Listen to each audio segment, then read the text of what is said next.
We start again with our client apps, which will still interact with some backend pieces to enable the required game experience. And, just like before, we come up with most of the models that we talked about before to address the multiple scenarios. However, this time each of these models live in their own individual server process, or likely a web server process, fully isolated from the other ones and with their own lifecycle. Not only that, but also each of these services have their own associated database that has no relationship with the ones from the other services. Also notice that we decided to group the users and OutC models in a single process that we are now calling the identity service.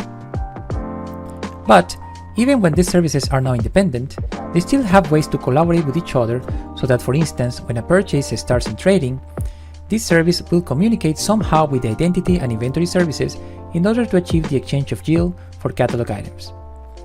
This here is what we call the microservices architecture pattern.